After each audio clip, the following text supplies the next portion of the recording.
Hey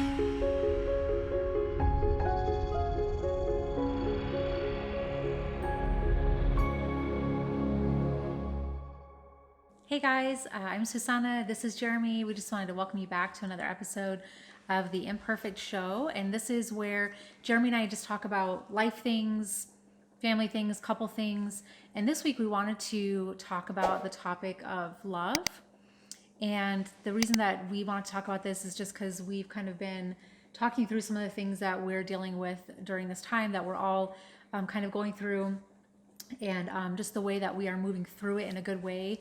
And I feel like this issue of how we define love is something that can help us, but also if we are not defining love correctly, it can cause us to either feel unloved or not know how to express our love correctly. And really, we were talking about this in this time of year, but also this season that we're kind of all in right now. It's really important that we are defining this word love correctly, and how we are expressing it and how we are identifying the way that we're receiving it, I think is really, really important. Yeah. In this particular moment in time, this video will be made public the week after Easter. So Easter Sunday is just a couple of days away as we're taping this. And really, when we consider Easter, there are a lot of things that we think about. But one of the things that we find in the Easter story, the crucifixion and the resurrection, is really the greatest illustration of what real love, true, genuine love actually is. And so, talking about the things that we're dealing with and really the family dynamics and trying to understand how to interact with one another, and then looking at the illustration of love that we have in this time of year is makes this a great time to talk about it. So love is one of those things that's extremely misunderstood. We can start there. Most people just misunderstand what it is. And it's really not anyone's fault that we misunderstand it. It's just culture. It's how we were raised. It's what we have seen in other people that we care about, and people that we trust. We learn what love is by observing most of the time instead of actually thinking. And when we consider love, the type of love that's illustrated for us in maybe movies or media, perhaps even in the relationships of the people that we know, what we see most of the time is not love as it is properly defined, but love that is very much self-focused. It's focused on me. And really, most of the time, it's focused on how I feel because of what someone else is doing, either because of what they're saying or how they're treating me. And a lot of things that we could talk about, along those lines. But love generally, as modeled as, kind of in popular culture and in the world around us, is something that is me focused instead of others focused. And I think we see this really well illustrated between husbands and wives, or in those close family relationships. Mm-hmm. I think society too, like you were talking about, like that we see in movies and all of that, I feel like that really is very harmful to young people and kind of the next generation that's coming up. And it's very prevalent in the way that they are interacting with each other and relationships, and even interacting with their parents and adults and all of that. And so I feel like it's really starting to become, I think, more, prevalent is the word, that people are not really being raised to define love correctly. Right. And so when you define love in terms of how something or someone makes me feel, really what you do is you end up pursuing love. You're pursuing the feeling that it can be things. We say, I love those things. Why do we love those things? Because of how they make us feel. I love that food because of how it makes us feel. I love that person because of how I feel when I'm around them. And it's really just a really selfish thing, because it's all about you and how you're feeling and how that is to you. Right. And it's also very empty on the other side, because feelings change. They come and they go. They're up and they're down. Often early in a relationship, there's a lot more of the feeling of love than later on in a relationship when things are going really well. You feel in love when things are not going as well. You feel less in love. And right now, a lot of people are dealing with stressors they've never dealt with in their relationships and in their families, and they're having thoughts they've never had before and feelings they've never had before. Insecurity tends to remove the feeling of love. Love the feeling that goes along with that is a very secure feeling. We feel secure, and so we feel loved. And when that security is taken away, the feelings of love go with it. So if we're not careful, if we define love from an emotional position and how it makes me feel, then it's something we'll always be chasing because we will not always feel in love. And yet, unfortunately, that's where most people live. That's where the phrase, we have fallen out of love. That's where it comes from. Really what it is, there was a moment in time where in that relationship you felt something for each other emotionally, but because of life change, because of bad decisions, because of boredom, because of a lot of things, you no longer feel the same way. And that's really what's meant by we fell out of love. It means that we no longer feel love the same way. Yeah. And I mean, it always is we're emotional people. And so there is always going to be some emotion behind, Right. The way that you feel towards someone and even that love, there is going to be some emotion behind that, Yeah. but it's not all emotion. So the question is then, how do we accurately define love? And that's a really, to say it's important is not enough. It is critical in order to have the right relationships. How do we define love? So if love is not emotional, if love is not about me, then what is it? Years ago, a doctor and family therapist made the statement, and it's one that kind of caught on, that love is a decision. Love is a decision. I believe that was Gary Smalley. He said, love is a decision, and he taught a whole series of lessons about love being a decision, and a lot of things have spun off of that. But truly, love is a decision. And again, this is a critical point to make. If love is not emotional, if it's not about how I feel, then what is it? Well, it's about a decision that you make. Now, we can't always control how we feel, but we can control what we decide to do. The one thing no one can take away from us is our ability to decide, as stated by Viktor Frankl so many years ago, right? The one thing people cannot take away from us is our ability to decide, which makes love something that is extremely secure. Even though it feels very fragile and very vulnerable and very insecure, it's not when we understand that it's a decision that is made. We decide to love. So then the next thing we have to talk about is, well, what is the decision? What is the decision? So, although it's typically defined, love, as an emotion, as something we feel, we understand it's not an emotion, but there is emotion that goes along with that, hopefully. If you love someone and there's no emotion, that can be a very difficult relationship to be a part of, and a lot of people are. I love them, they don't love me back, and there is not the feeling of, that warm feeling of love that goes along with that. But when it's all working, the decision to love leads to an emotional feeling or response of love, and it all works together. But the decision is what? The decision is this: it's to do what is best for the object of our love. To do what is best for the object of our love. That's what love is. It's a decision that is made to do what is best for the person that we say we love.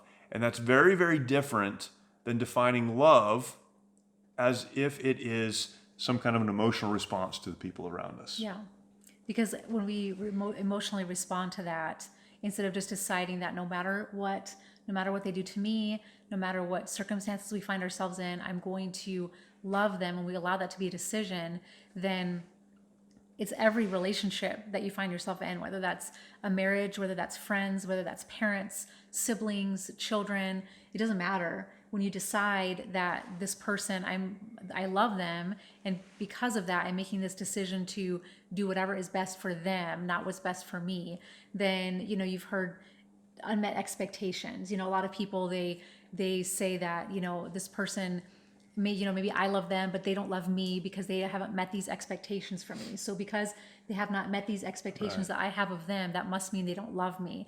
That's not necessarily the case. Just because maybe they seem to not reciprocate, those feelings, or because it doesn't mean that, I just think that's really, really important, is to not have it be emotion based. And it's really across the board, every relationship. And if we're waiting on someone to reciprocate those expectations that we have, in order for us to decide whether or not we're going to love them, then it's not really love. Right. Love is just by its very nature, just fundamentally is something that doesn't require anything in return. It is unconditional. I mean, it truly is unconditional. And again, the question is always, how can it be unconditional? There should be reciprocation. There should be the meeting of expectations. Well, that's what's hoped for. You desire that when people, when you're in that relationship where you love someone and you hope that they love you back. But it's not necessary for love to take place. And again, it's almost a revolutionary concept, and it's something that's sometimes hard to get your mind around. Yeah. But it's deciding to do what's best for them, Right. regardless of whether or not they do what's best for me. I think the easiest way to understand this is if you're a parent, the way that we love our kids, the way that we treat our kids, especially if you have a baby and that child cannot reciprocate everything that you're giving to them. They're selfish. They cannot Selfish, give back these to you babies. there. But by nature, yes. And they cannot give back to you the same as what you're giving to them. And so to me, it's really interesting that it's so easy for us to understand in that concept, in that relationship. It's so easy to give and give and give without expecting in return, and without, they're not going to be able to in the same way give back to us, but we love them regardless. Right. And it's really easy for us to do that in that relationship. And other relationships, it's like completely, it's completely different, because when you have that child that is completely helpless and fully dependent on you, what else can you do but just love them and take care of them and help them? Because what you're doing is you're doing what's best for them in every way. Yeah. And that's why in that particular relationship, I think it's so interesting that it's so easy to do, because we have the best interest of that person in mind. And to me, I feel like that's a really, really good example that we can look at, as people, and maybe a relationship that we've had in our lives of when that's so easy to do when they're little like that. Yeah, it gets a lot more difficult when you do expect something in return. Yes. When it's like adult relationships and that, yeah. Particularly in marriage relationships and those things. Yeah. So marriage is a decision to do what is best for the other person. Love. Yeah, marriage too. Well, yes. Yeah, marriage too. But yes, love. Yes. Sorry. Yes. Love. You're just thinking about marriage, right? I'm just thinking about marriage. Yeah. I just love marriage so much that I get the two phrases confused. Because of me. Because of you. Love is the decision that you make to do what is best for the object of your love, for that other person. Okay, so we settled that. Now what that means practically is there is no expectation of return. It is completely unconditional. Now, we're human beings. We have an expectation, whether we want to or not, that if we do what's best for someone else, they're going to respond. They're going to love us in return. But even thinking about children, that phrase, what is best for the object of our love, becomes very, very important. We're not doing necessarily what they want us to do or what makes them feel good. We're doing what is best for them. Again, easy to understand in the context of children. We make them take baths. We make them brush their teeth. We make them go to school. And the whole world is homeschooling right now, so we all know what that's like, right? We make them do those things because we love them. If we didn't love them, we would let them do whatever they want to do. It's so clearly illustrated with kids. We do the hard thing. We do what's best for them, even though it's inconvenient for us, because it is best for them. And in our other relationships, it's the exact same way. We do what is best.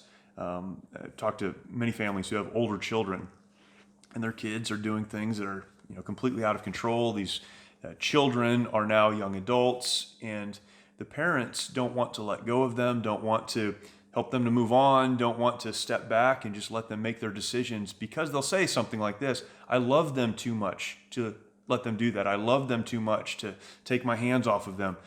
Really, it's fear and it's insecurity that prevents you from doing that. Love would be saying, I love you, and I'm going to do what's best for you, and what's best for you right now is to let you live out these decisions that you're making.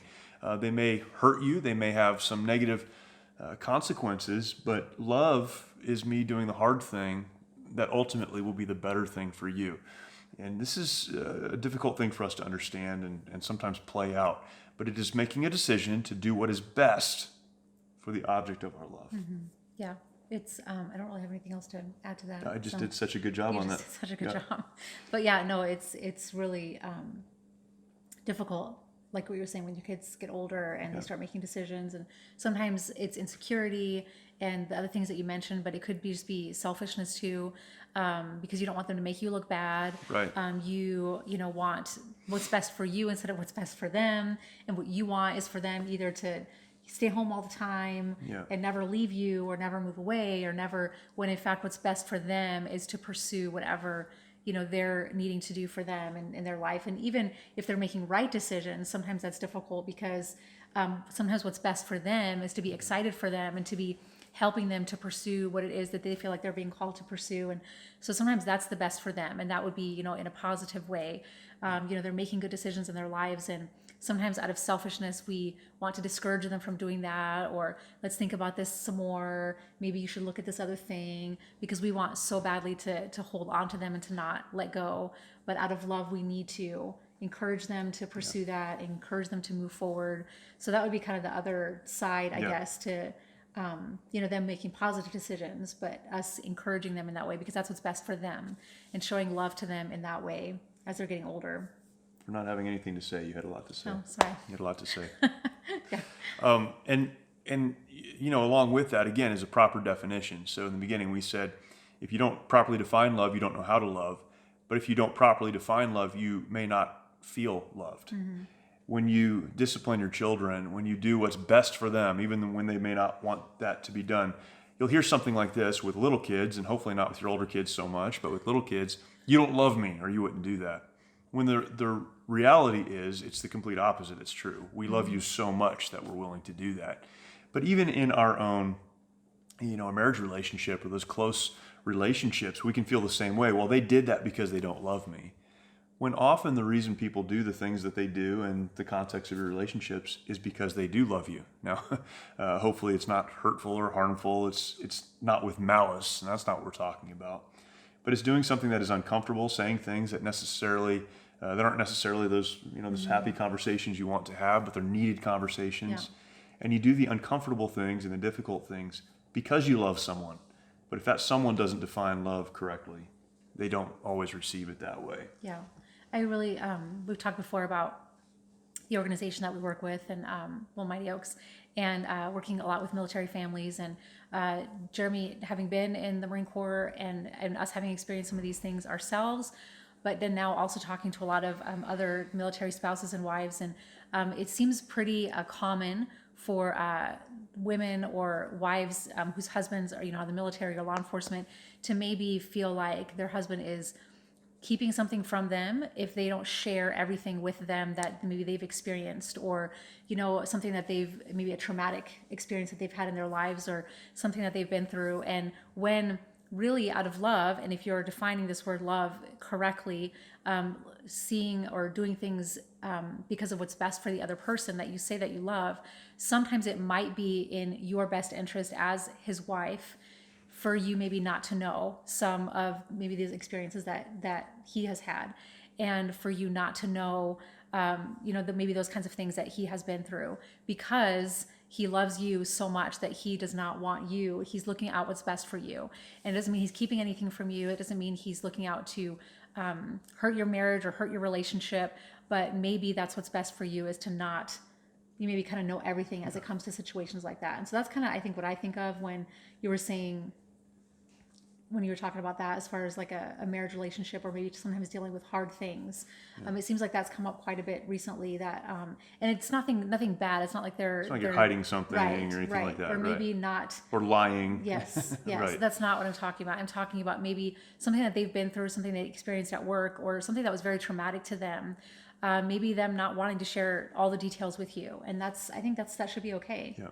And if, you know, if that's the case, then they need to get help somewhere, and someone they can talk to. Yep. Maybe a professional that they can talk to, but not bringing that home and dumping it on your lap because they know it will hurt you too. So love, it's not a feeling. It's a decision that you make to do what is best for the object of your love. So you're doing what is best for them. It's completely unconditional in that you're not expecting anything in return. You hope for it, and the feeling should come. And, you know, that's when we talk about romance. Romance and love are not the same thing. Romance is, you know, kind of the emotional aspect of that in a marriage relationship or in a dating relationship, and, you know, those relationships. the warm feelings that come from being a parent. That's different than love. Love is the foundation for those things, hopefully. And if that is the foundation, if love is, then those things will last even if they come and go. But the one part of love that is present in the definition, but absent from our thinking, is self. It's doing what is best for the object of your love, whether it's your children or a spouse or someone else that you say you love, someone that you care about. And these can be in all kinds of relationships, of course. If it's love, then what is lacking is self. It's not about me. And as Susanne mentioned earlier, it's not disciplining my kids or controlling my children out in public so they don't embarrass me. Mm-hmm. It's helping them to learn how to behave so that when they become adults, they know how to behave. It's teaching them and training them and helping them to learn to do the right thing because it's best for them, not because it's best for me. It's equipping your children to go out into the world and do what they're gifted to do, whether that's what I would have chosen for them or not. Mm-hmm. It's doing what's best for them. It's encouraging your spouse and helping them, even aligning to their own gifts and skills, even if it's something you're not interested in, because it's best for them. It has nothing to do with you. It completely removes you from the equation, and that is extremely, extremely difficult to do. The Bible says that in perfect love, or where there is perfect love, there is no fear. Perfect love casts out fear. Why is that? Because my decision to love you is not based on your behavior, whether you're having a good day or a bad day, whether you treat me the way that I think you should or not. It's a decision that I've made to do what's best for you, regardless of the impact on me. And we don't like to hear that. Yeah. That is completely the opposite of every movie, of every story, of every idea we have of love. It's that love is all about me. This love has nothing to do with you. And I think it's really important to point out too that this is talking about like in a healthy, speaking of marriage, in a healthy marriage relationship. Sure.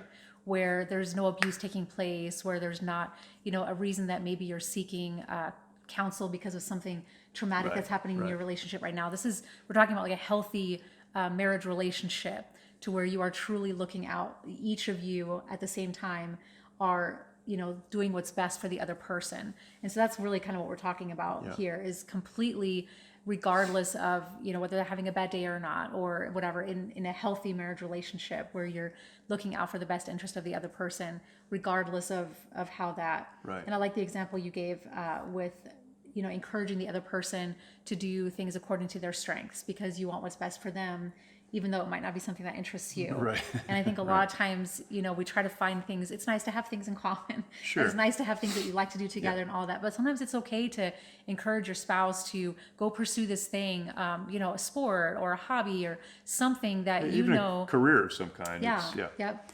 Something that is really, really good for them. Because it's going to be good for your relationship if you are encouraging, each at the same time encouraging the other person to do what's best for them and to pursue those kinds of things. Yeah. It's very simple, I think, the concept, the definition of it, but having been married for a while and having children and other relationships outside of our home, as simple as it is to understand, it's extremely difficult to live out. Years ago, I used the phrase as kind of a test for love. I taught this, that a real test of your love is how willing you are to be inconvenienced for the person you say you love. How willing are you to be inconvenienced for them? Mm-hmm. Because if love is not about you, then you should be willing to be inconvenienced for them, right? We always say, I'd die for you. I'd do this for you. I'd do that for you. Getting up and getting a glass of water for you, now that's a real challenge, right? Yes. But if it's all about you, and not about me, then I would be willing to be inconvenienced far more than just, a glass of water, whatever those things that we deal with. Yeah. But that really is the test or the reflection. But the greatest illustration of this, and this is why the Bible uses it for an illustration, is the relationship of Christ to the church, to his people, to us, to those who put faith in him. And that's why in the passage really in the Bible that speaks on marriage the most, Ephesians chapter 5, it tells husbands that they should love their wives, that word love, their wives, and it gives the reason or the picture as Christ loved the church and gave himself for it. So husband, you're to love your wife, and it should look like the love that Jesus has for us. So we should then say, well, what does that love look like? You could go to Philippians chapter 2 in the Bible and read about that, where the Bible tells the church that they should care for each other more than they care for themselves. They shouldn't look on their own things, but look on other people's things and the things of those around them. They should have the mind of Jesus. And then it goes on to explain that. And it says of Jesus that he is God. He knew he was God. But even as God, he humbled himself and became obedient to death, even the death of the cross. That's what this weekend, this Easter weekend, is about. It's about remembering what Jesus did on the cross, and then the fact that he rose again because he's God. But the sacrificial death of Jesus on the cross is the greatest illustration of sacrificial love that the world has ever known. Jesus is God, and him being God means that he didn't need to die for his own sin. He didn't need to do that. He did that because we needed him to. So Jesus died. God left heaven. He came to earth. He lived a perfect and sinless life so that he could die on the cross for us. Not because he needed to for himself, but because we needed him to so that we could have our sins forgiven. So when the admonition is given to husbands, love your wives the way Christ loved the church, the real instruction there is you need to love the people in your life with the type of love that reflects what Jesus did. It was wholly and completely sacrificial. It was doing what was best, even though it was hard, for the people that needed it most. And this is great, when they didn't want it. Mm-hmm. They didn't want it. But he did it for them because they needed it. That is love. It's making a decision to do what is best, what is needed, what is necessary for the object of your love. It kind of makes me think of that other verse, and we've kind of talked about it before as it's probably the greatest relationship verse in the Bible, and I think this illustrates this too. Not that we think that wives are exempt from loving this way, but I think this verse, Ephesians 4:32, and be kind one to another, tenderhearted, forgiving one another, even as God through Christ Jesus forgave us. And I think that is kind of all-encompassing, all relationships, because that's a command given to all of us, is be kind one to another, tenderhearted, forgiving one another because of how God through Christ forgave us. Right. And so I think that's just a really good example to us to look to in all of our relationships and how we should love other people, and for us to be kind and tenderhearted and forgiving and looking to other people the way that Christ looked at us, and the way that God, the reason that he gave his son, so that we could have that restored relationship with him, and really just looking at all of our relationships that way. In life, what we need to operate are two things, basically. We need a clear definition, and we need to understand what the standard is. Mm. We need clear definition so we know what we're doing, and we need to know the standard so that we know what it is we're trying to measure up to. Mm-hmm. And when it comes to this idea of love, we have so many ideas, so many misperceptions, so many bad illustrations, so much conventional wisdom around this idea of love. It has our whole society twisted upside down. Yeah. Marriages break up because of the lack of definition and clarity on this. Children angry with parents, angry parents with children, and it's created a mess. But what the Bible gives us is a clear definition and a standard to live up to. And that clear definition is, it is a completely sacrificial act, a decision to do what's best for the person that you say you love. And that's why there is no fear. That's why there's safety. That's why there's security. Because my decision to love you isn't based on your behavior.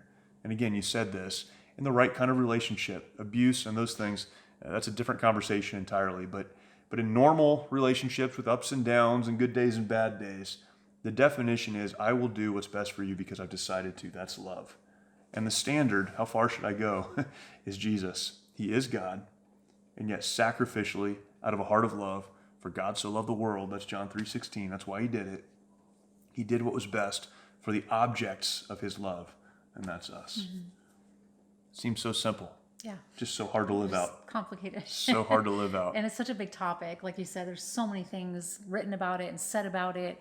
And I feel like that kind of muddles all of it and just makes it more complicated than it actually needs to be.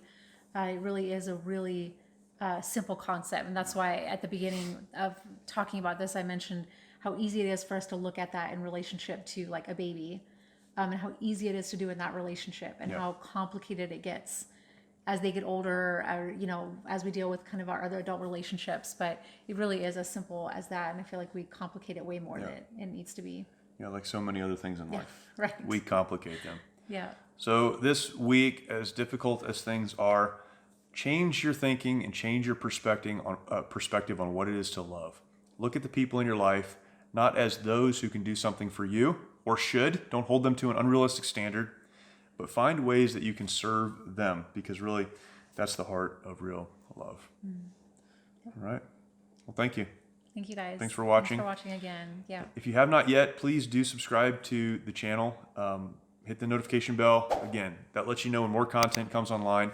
And, there's nothing for us to gain in this. We're not asking you to do that because we get something out of it. We do this because we want to communicate things that we've learned and things that we're learning and things that we're trying to figure out, communicate those with you, and perhaps give you a different perspective on so many of the issues that you're going through in your life. So thank you. Appreciate it, and look forward to talking to you next time.